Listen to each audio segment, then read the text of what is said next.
Welcome back to a very wet Paultons Park and Valgard, as Serpents Curse obviously is being constructed for 2027, the UK's first water coaster. It's raining quite hard as well. The sun protection above isn't really giving me much in the way of protection from the rain. However, we obviously wanted to come down and check out what's going on. The weather doesn't really matter to me, to be honest with you.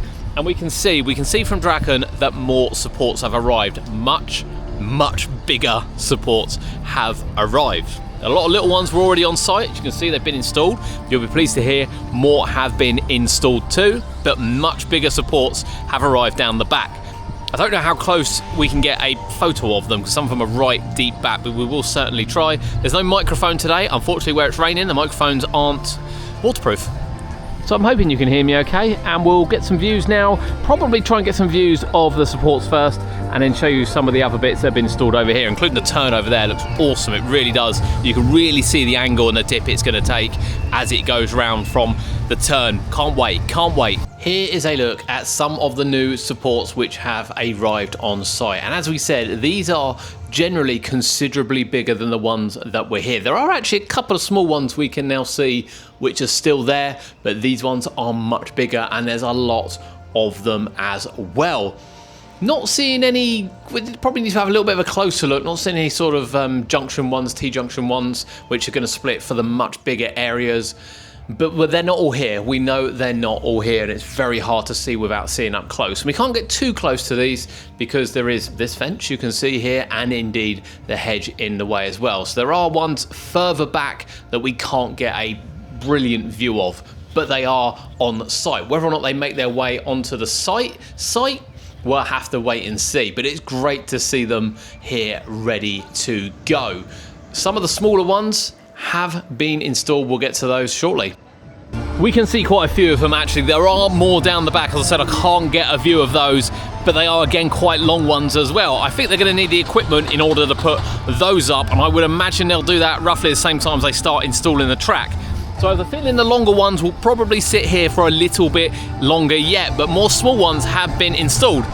Last time we were here, the focus was very much on the station, or it felt like the focus was very much on the station area. There's a lot of concrete support, a lot of work to do there, because they're going to need to get that done fairly early. As with all projects, get it in, get the electrics in, get the maintenance in, get all the PLCs, everything in quite early. So I think that was priority.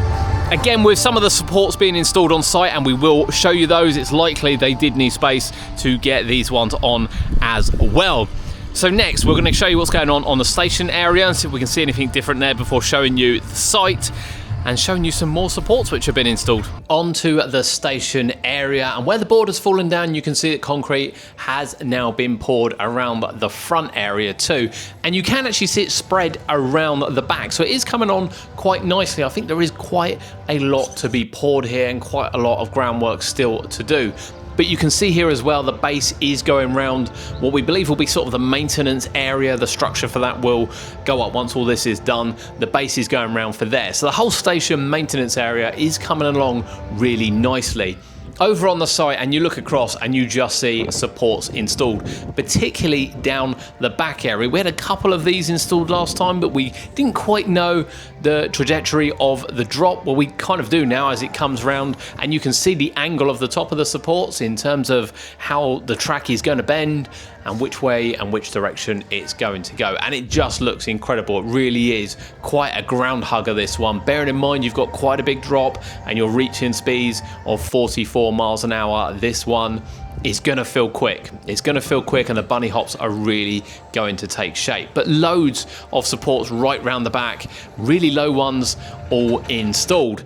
From here, we'll have a look at the splash area. First, it's difficult to see that there wasn't a lot going on, but again, the boards are up now and they are being poured for concrete. This is quite a big project here, and it's coming along. It's coming along really quick. Every time we see it, the site has changed. As we saw there, the station is coming on nicely. One of the boards has actually come down, so we can see that concrete has been set this side as well, which is really good. And then as you pan across, you can see the supports are installed all across the back. You can kind of see the angle in which they are. You can see which direction the track's going to take. and just how dippy and airtimey that bit is going to be, which I can't wait for. It's really exciting to see it even before the track goes up. I think another support is in down the back as well. We'll obviously get some views from down there, down the bottom end of the site, and we can see supports towering over the fence already. We can see up to the station. I'm not sure we'll get any better view of the supports down there, but we will give it a bash as well because we got a slightly further over left view. Let's see what we can see. A look first over towards the station building. As you can see, the concrete is wrapping around the side as that heads towards the back, and work very much continues there. And here is another view at the bunny hop sort of corner heading into the final stretch. Lots of supports in. It just looks magnificent now to look across and see them. Bear in mind, we've only got low level supports at the moment. We've got much bigger ones to come, which is also exciting. This easily my favourite view so far, heading down towards the splash area. We'll get a close-up of that shortly. First though, we kind of want to look from the other angle to see if we can zoom in and see supports or anything down the back. It's very, very difficult. Really, the portaloo is sort of in the way of the supports, which is a bit of a shame. But you can still see they are down the back with track and other bits being stored too. But this is the view for me. Again, you can check the angles, you can see exactly what's going on as this heads up, and you can see also the level of the dip we're going to get going into this splash.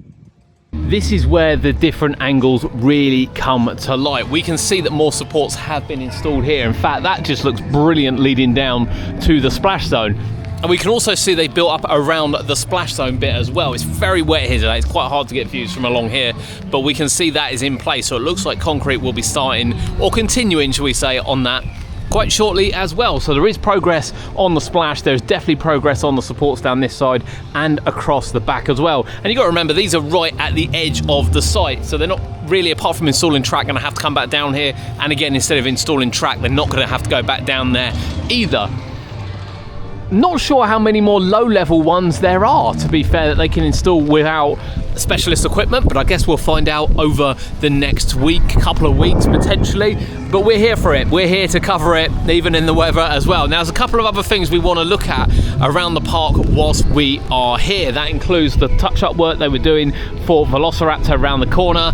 And of course, a ride that is in maintenance, because they do their yearly schedule all year long. You can check that out online. And at the moment, it's the balloon ride. You can see along the front here where the work has been done.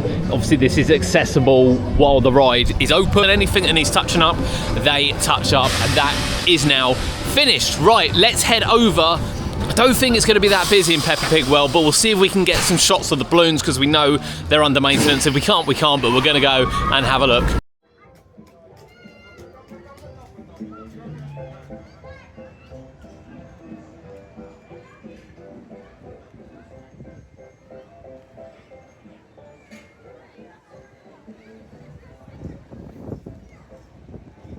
And on the theme of the balloons, of course, here are a couple of them which have been taken out to the main workshop to be worked on. There is Valgard in the background, and it was Serpents Curse we came mainly to check out today. More groundwork being done. It's good to see work on the station. It's good to see work on the splash.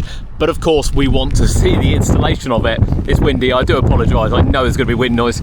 We want to see the installation of it, and we can see supports are going in still. A lot of low-level ones, which really actually kind of show you exactly how the track will maneuver once it's installed. It won't be too long. I imagine within the next couple of months we'll see it all kind of together. As we said, the bigger supports that have arrived will definitely need specialist equipment to be installed, which isn't on site yet, so that is what we will be keeping an eye out for, and we'll know when it's going to get a little bit bigger.